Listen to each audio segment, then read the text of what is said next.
Shalom jemaat yang dikasihi oleh Tuhan.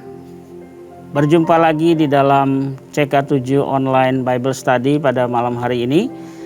Nah, pada malam hari ini kita akan melanjutkan pembahasan kita di dalam kitab Keluaran pasalnya yang ke-40, di mana ini adalah kitab yang terakhir dari kitab Keluaran ini. Ya, sebelum kita belajar, mari kita datang sama Tuhan untuk kita menyembah Dia, minta hikmat dari Tuhan untuk kita bisa mengerti pelajaran pada malam hari ini. Mari kita satukan hati kita datang sama Tuhan. Ora basyanda bakara bayana maya namasyika. Haleluya. Oh, terima kasih buat malam ini Tuhan. Terima kasih buat kasih dan setiamu. Oh, kami bersyukur. Terima kasih buat pertolongan. Oh Tuhan,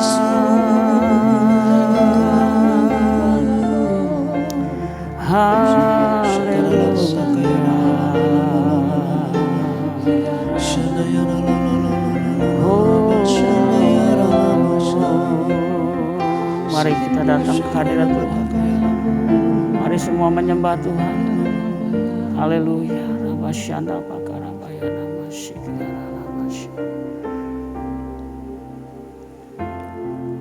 Ku masuk ke hadirat-Mu. Amin, amin. Di tempat kudus-Mu Tuhan, tiada kata-kata selain puji dan sembah.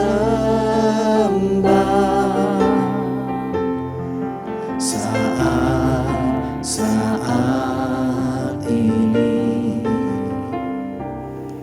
alangkah indahnya Tuhan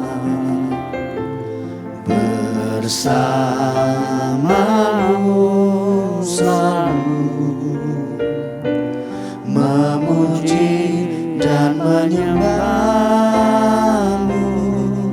Engkau Tuhan pujianku, Engkau Tuhan kemuliaanku, kekudusan-Mu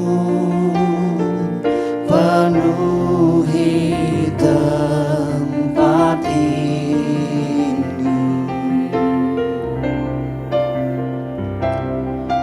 Ku sembahkan dalam bait-Mu, ku tersungkur di kaki-Mu, hingga kemuliaan-Mu kan nyata dalamku.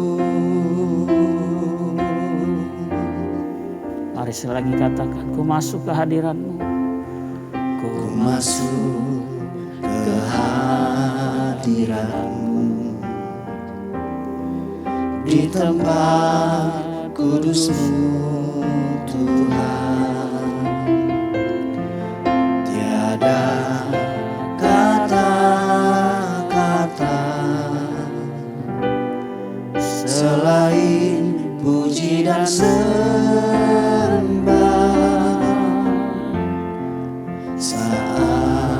Saat ini alangkah indahnya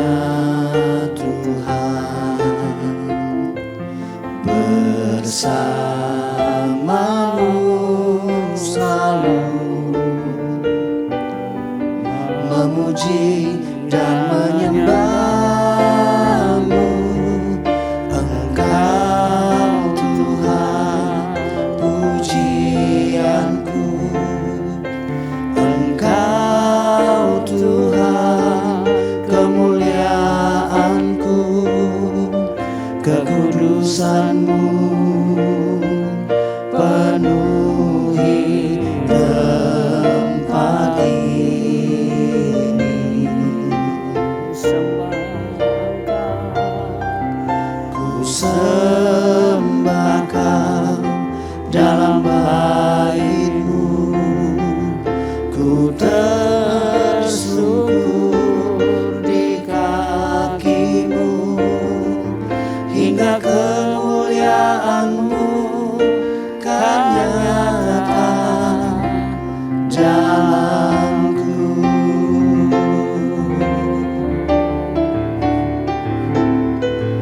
Engkau Tuhan pujianku, Engkau Tuhan kemuliaanku, kekudusan-Mu penuhi tempat ini.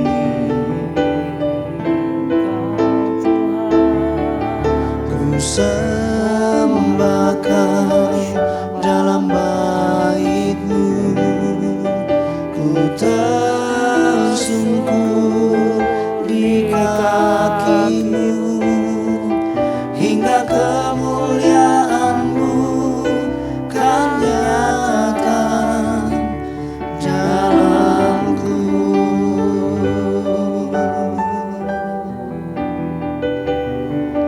Hingga kemuliaan-Mu kan nyata, hingga kemuliaan-Mu kan nyata,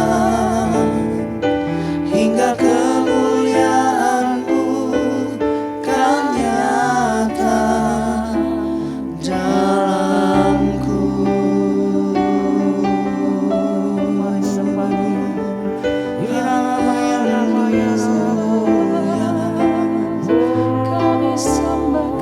Dalam Biar kemuliaan-Mu memenuhi hidup kami.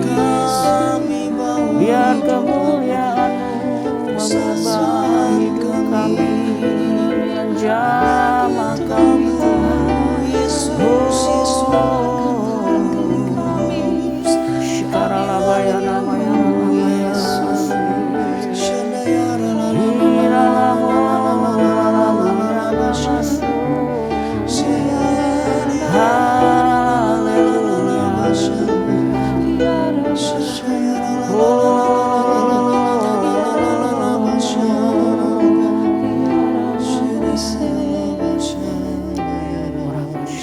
Mari masuk lebih lagi ke hadirat Tuhan. Haleluya Yesus. Hadirat-Mu Tuhan selalu kami rindukan, lawatan-Mu Tuhan selalu kami nantikan. Yesus, Kaulah Tuhan, nama-Mu ditinggikan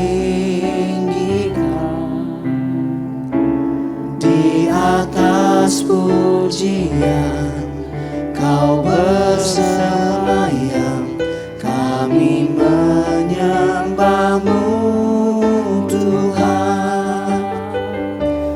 Kemuliaan-Mu datanglah penuhi tempat ini, bersemayam di tata-Mu, ya Allah mulia.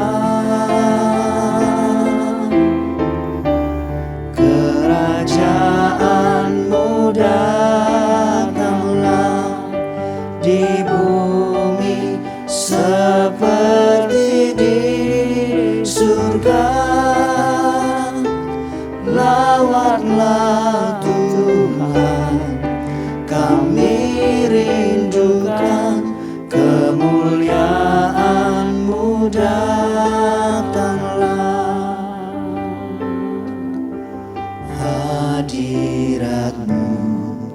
Tuhan.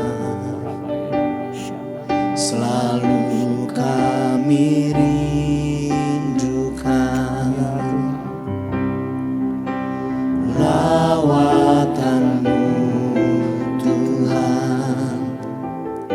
Selalu kami nantikan,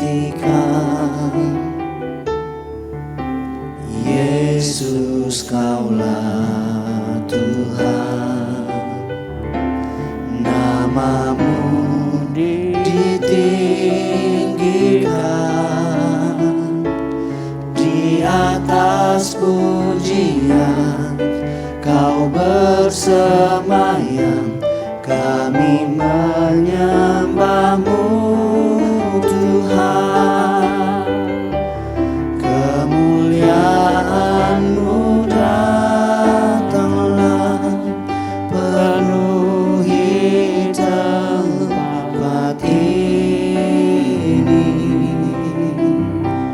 Bersemayam di tahta-Mu, ya Allah mulia.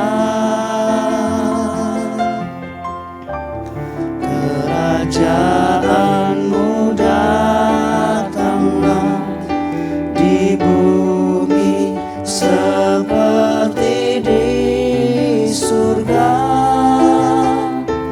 Lawanlah Tuhan, kami rindukan kemuliaan-Mu datanglah. Kemuliaan-Mu datanglah, penuhi tempat ini. Bersemayam di tahta-Mu, ya Allah mulia. Kerajaan-Mu datanglah di bumi seperti di surga. Lawanlah Tuhan, kami rindukan kemuliaan-Mu datanglah. Lawatlah Tuhan, kami rindukan kemuliaan-Mu datanglah. Lawatlah Tuhan, Lawatlah lawat kami semua Tuhan. kami rindukan kemuliaan-Mu datanglah. Haleluya. Biar kemuliaan-Mu memenuhi setiap kami, baik kami yang ada di rumah-rumah malam ini Tuhan. Curahkanlah hikmat-Mu buat kami, untuk kami mengerti kebenaran firman-Mu malam ini. Terima kasih Bapa, kami siap untuk belajar firman-Mu malam hari ini. Dari Keluaran pasal yang terakhir di Keluaran 40 ini, biar Tuhan berikan kami pengertian sehingga kami bisa mengerti dan melakukan firman-Mu ya Tuhan. Terima kasih, di dalam nama Yesus kami berdoa. Amin. Ya, Bapak Ibu, jemaat yang dikasih Tuhan, mari kita lanjutkan ya pelajaran kita di Keluaran 40. Saya akan bacakan di Keluaran 40 ini. Di dalam kitab Keluaran 40 ini, Musa dikatakan di sini mendirikan kemah suci ya. Di ayat yang pertama demikian firman Tuhan, berfirmanlah Tuhan kepada Musa, pada hari yang pertama dari bulan yang pertama haruslah engkau mendirikan kemah suci, yakni kemah pertemuan itu. Kau tempatkanlah di dalamnya tabut hukum, dan kau pasanglah tabir sebagai penudung di depan tabut itu. Kau bawalah ke dalamnya meja dan taruhlah di atasnya perkakas menurut susunannya. Kau bawalah ke dalamnya kandil dan kau pasang lampu-lampunya di atasnya. Kau taruhlah mezbah emas untuk membakar ukupan di depan tabut hukum. kau gantungkanlah tirai pintu kemah suci. Kau taruhlah mezbah korban bakaran di depan pintu kemah suci, yaitu kemah pertemuan itu. Kau taruhlah bejana pembasuhan di antara kemah pertemuan dan mezbah itu, lalu kau taruhlah air ke dalamnya. Ayat 8, haruslah kau buat pelataran keliling dan kau gantungkanlah tirai pintu gerbang pelataran itu. Kemudian kau ambillah minyak urapan dan kau urapilah kemah suci dengan segala yang ada di dalamnya. Demikianlah harus engkau menguduskannya dengan segala perabotannya, sehingga menjadi kudus. Ayat 10, juga kau urapilah mezbah korban bakaran itu dengan segala perkakasnya. Demikianlah engkau harus menguduskan mezbah itu, sehingga mezbah itu maha kudus. Ayat 11, juga kau urapi bejana pembasuhan itu dengan alasnya, dan demikianlah engkau harus menguduskannya. Kemudian kau suruhlah Harun dan anak-anaknya datang ke pintu kemah pertemuan, dan kau basuhlah mereka dengan air.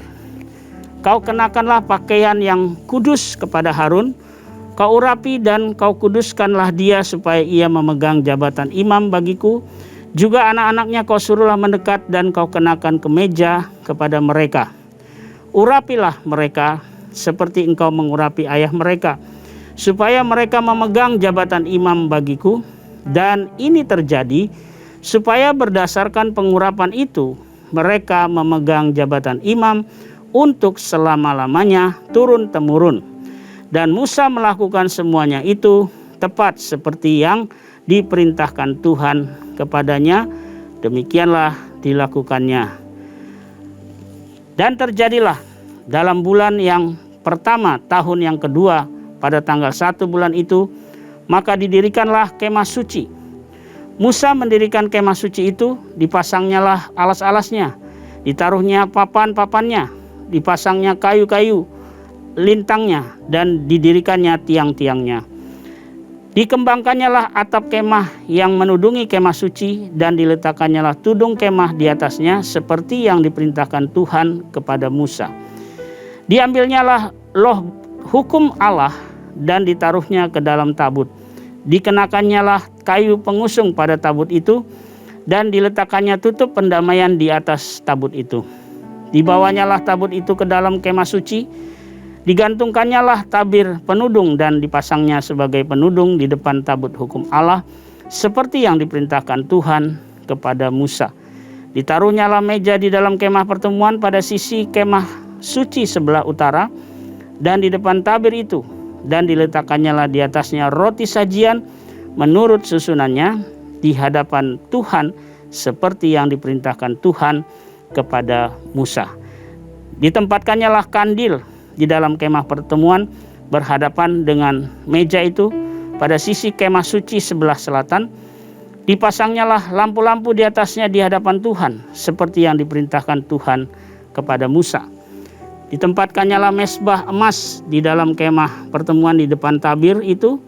Dibakarnyalah di atasnya ukupan dari wangi-wangian seperti yang diperintahkan Tuhan kepada Musa. Digantungkannyalah tirai pintu kemah suci, mezbah korban bakaran ditempatkannyalah di depan pintu kemah suci, yakni kemah pertemuan itu, dan dipersembahkannyalah di atasnya korban bakaran dan korban sajian seperti yang diperintahkan Tuhan kepada Musa. Ditempatkannyalah bejana pembasuhan di antara kemah pertemuan dan mezbah itu, lalu ditaruhnyalah air ke dalamnya untuk pembasuhan. Musa dan Harun serta anak-anaknya membasuh tangan dan kaki mereka dengan air dari dalamnya. Apabila mereka masuk ke dalam kemah pertemuan dan mereka datang mendekat kepada mezbah itu, maka mereka membasuh kaki dan tangan seperti yang diperintahkan Tuhan kepada Musa. Didirikannya tiang-tiang pelataran sekeliling kemah suci dan mezbah itu, dan digantungkannyalah tirai pintu gerbang pelataran itu. Demikianlah diselesaikan Musa pekerjaan itu. Nah, sampai di sini dulu Bapak Ibu. Nah, kita akan melihat ya, ada dua perikop yang kita mesti bisa belajar ya pada malam hari ini. yaitu di ayat 1 sampai 33 itu berbicara perintah untuk mendirikan kemah suci. Nah, di ayat 34 dan 39 di situ setelah selesai semua, Musa membuat korban bakaran dan di situ Tuhan turun dalam awan kemuliaannya. Ya. Nah, sedikit latar belakang di sini sebagai inti ya, bahwa perintah Tuhan untuk membangun kemah suci, Bapak Ibu, adalah sebuah kerinduan Tuhan untuk hadir di tengah-tengah umatnya. Ya, kehadiran Tuhan di tengah umatnya adalah untuk apa, Bapak Ibu? Untuk menuntun umatnya sampai kepada tanah perjanjian. Ya, nah, bagian pertama tadi kita sudah baca ya di ayat 1 sampai ke 8 ya, kalau kita lihat di situ itu adalah perintah dan syarat untuk mendirikan kemah suci. Tadi kita sudah baca. Agak sedikit ribet ya. Nanti kalau saudara baca itu agak sedikit ribet. Tetapi kita melihat di sini itu perintah Tuhan, nggak bisa tidak gitu ya. Jadi untuk Tuhan mau hadir itu ada persyaratan ya. Karena itu kalau zaman dulu itu persyaratannya detail sekali ya. Nah, bagian pada ayat 9 dan 11 sampai 11 perintah Tuhan untuk mengurapi kemah suci dan isinya dengan minyak urapan. Jadi setelah semuanya siap, alat-alatnya ya, kemah suci itu semua perabotannya itu harus diurapi ya. Ada kemah suci yang harus diurapi dengan segala perabotannya ya. Terus ada juga mezbah korban bakaran itu juga harus dikuduskan. Sehingga dikatakan di ayat 10 tadi bahwa sehingga mezbah itu maha kudus ya. Jadi Tuhan itu Tuhan yang kudus, nggak bisa sembarangan dia hadir. Maka itu alat-alat ini harus dikuduskan semua. Dan ayat yang ke-11 dikatakan juga harus diurapi bejana pembasuhan dengan alasnya, demikian engkau menguduskan. Nah, ini bagian pertama, ini harus dikuduskan apanya? Perabotannya Bapak Ibu ya. Nah, bagian berikutnya di ayat 12 sampai 15 Tuhan juga memerintahkan untuk menguduskan siapa? Musa dan Harun sebagai apa? Sebagai imamnya ya. Di sini di ayat yang ke-12 ya dikatakan kau suruhlah Harun dan anak-anaknya tadi ya untuk datang dan dibasuh dengan air. Lalu dikenakan pakaian kudus katanya di situ. Lalu diurapilah dia gitu ya. Dan supaya ia memegang jabatan imam bagiku. Nah, juga anak-anaknya ya. Anak-anak Harun juga mereka harus diurapi seperti ayahnya kata firman Tuhan tadi. Sebagai apa? Untuk juga bisa menjadi jabatan imam dan mereka akan memegang jabatan imam untuk selama-lamanya turun-temurun kata firman Tuhan. Ya. Nah, di ayat yang ke-16 sampai 33 Bapak Ibu, ya kalau tadi Bapak Ibu perhatikan disinilah bentuk ketaatan Musa. Ya. Dikatakan firman Tuhan di ayat yang ke-16, Musa melakukannya semua itu tepat seperti yang diperintahkan Tuhan kepadanya. Demikianlah dilakukannya. Jadi Musa ini orang yang taat ya Bapak Ibu kepada perintah Tuhan. Saya berdoa kita juga jadi orang-orang yang taat kepada perintah Tuhan hari-hari ini ya. Nah, di ayat 34 sampai 38 di situ berbicara Tuhan hadir di dalam awan kemuliaannya ya. Dikatakan firman Tuhan di ayat 34, lalu awan itu menutupi kemah pertemuan dan kemuliaan Tuhan memenuhi kemah suci ya. Sehingga Musa tidak dapat memasuki kemah pertemuan itu sebab awan itu hinggap di atas kemah itu dan kemuliaan Tuhan memenuhi kemah suci. Ya, jadi di sini Bapak Ibu kita belajar ya, ketika persyaratan di dalam perintah Tuhan itu sudah semua dilakukan dan kita waktu itu Musa mempersembahkan korban dan awan kemuliaan Tuhan. Tuhan hadir di situ dengan segala kemuliaannya. Ya, bahkan saking kuatnya kemuliaan Tuhan itu Musa nggak bisa masuk Bapak Ibu. Ya, saking kudus. Ya, Tuhan kita itu maha kudus Bapak Ibu. Ya, karena itu kalau kita mau datang kepada Dia, sebenarnya kita nggak bisa sembarangan. Ya, pada zaman dulu itu Musa harus menguduskan semuanya. Ya, agak sedikit detail begitu ya, ribet gitu. Ya, nah baik kita masuk kepada poin dan juga aplikasi ya. Apa sih yang kita bisa dapatkan poin? Yang pertama, poin yang penting di sini adalah ya bahwa Allah ingin hadir di tengah-tengah kita. Ya, pada zaman Musa itu Tuhan memakai kemah suci dan selalu ada tabut Allah yang adalah lambang hadirat Allah. Nah, pada zaman Daud ada pondok Daud namanya, dan di situ pun ada tabut Allah sebagai lambang hadirat Tuhan. Nah, di zaman Salomo itu ada bait suci juga. Nah, disitulah plus ya, tetap ada tabut Allah, harus ada sebagai lambang kehadiran Tuhan. Nah, aplikasinya di zaman Perjanjian Baru apa? Ya, Tuhan hadir ya sebagai tubuhnya di dalam siapa? Di dalam Kristus. Ya, kita adalah bait Allah. 1 Korintus 3 ayat 16 dikatakan, tidak tahukah kamu bahwa kamu adalah bait Allah dan bahwa roh Allah diam di dalam kamu. Jadi pada hari-hari ini kita harus menyadari bahwa tubuh kita ini baitnya Allah. Roh Allah diam di dalam kita, kata firman Tuhan. Nah, ini yang harus kita jaga. Berarti roh Allah harus kita jaga di dalam kehidupan kita. Ya, kenapa? Jangan sampai dia keluar. Karena kalau dia keluar, wah, kita akan keluar daripada tuntunan dan rencana Tuhan. Ya. Nah, yang kedua, Bapak Ibu, ada 3 hal penting kalau kita mau mengalami kemuliaan Tuhan di dalam hidup kita. Yang pertama, kita belajar dari ayat 9 sampai 13 tadi. Itu bicara peralatan dan imam dikuduskan. Artinya apa? Yang pertama, kalau kita mau mengalami kemuliaan Tuhan dalam hidup kita, kita harus jaga kekudusan dalam hidup kita. Ya, jaga kekudusan. Gimana caranya? Simpel aja. Jangan ada dosa di dalam kehidupan kita. Biarkan Tuhan malam ini memberikan kita satu keberanian, ya, untuk menolak dan tidak kompromi terhadap dosa. Supaya apa? Supaya hidup kita tetap kudus di hadapan Tuhan. Yang kedua, supaya kita mengalami kemuliaan Tuhan dalam hidup kita. Ketaatan. Di ayat 16 dikatakan Musa melakukan tepat seperti yang diperintahkan Tuhan. Artinya ketaatan di sini penting. Di dalam kita mau mengalami kemuliaan Tuhan dalam hidup kita. Ketaatan kepada firman Tuhan. Ketaatan kepada ketetapan Tuhan, itu penting, ya. Dan yang ketiga, yang terakhir, ya, kalau kita mau mengalami kemuliaan Tuhan di dalam hidup kita, kita harus setia. Ayat 33 jelas di situ dikatakan Musa menyelesaikan pembuatan kemah suci sampai selesai. Artinya apa? Kalau kita mau mengalami kemuliaan Tuhan dalam hidup kita, mari jadi orang yang setia sama Tuhan. Setia di dalam pekerjaan Tuhan, pelayanan Tuhan. Apa yang Tuhan tugaskan kepada kita. Setia kepada panggilan kita. Sampai Tuhan datang untuk menjemput kita. Malam ini saya berdoa supaya kita semua, ya, bisa mengalami kemuliaan Tuhan di dalam hidup kita. Karena hidup kita ini, tubuh kita ini adalah baitnya Allah.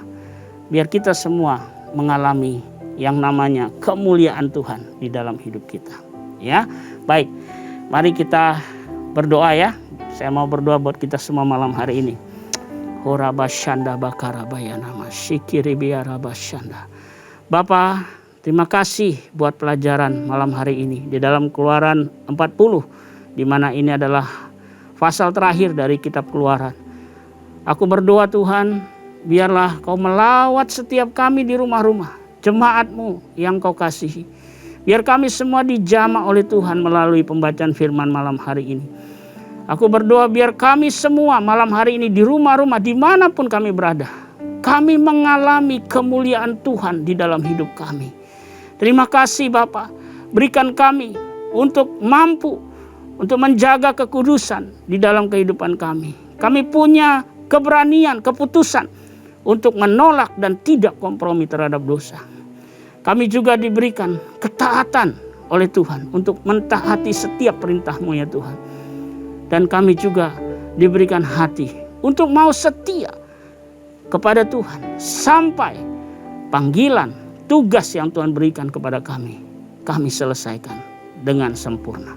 Terima kasih Bapa, aku berdoa Kau jamah setiap anak-anak-Mu yang ada di rumah. Apapun pergumulan masalah mereka malam hari ini, Aku percaya Engkau Allah yang tahu setiap pergumulan kami.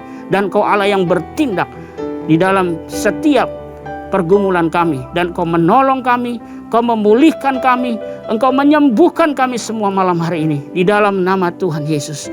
Terima kasih Bapa. Dan sebelum kami berpisah, biarlah kiranya kami menerima berkat yang terbaik daripada Tuhan. Mari jemaat yang dikasih Tuhan, kita angkat tangan kita, arahkan hatimu kepada Tuhan.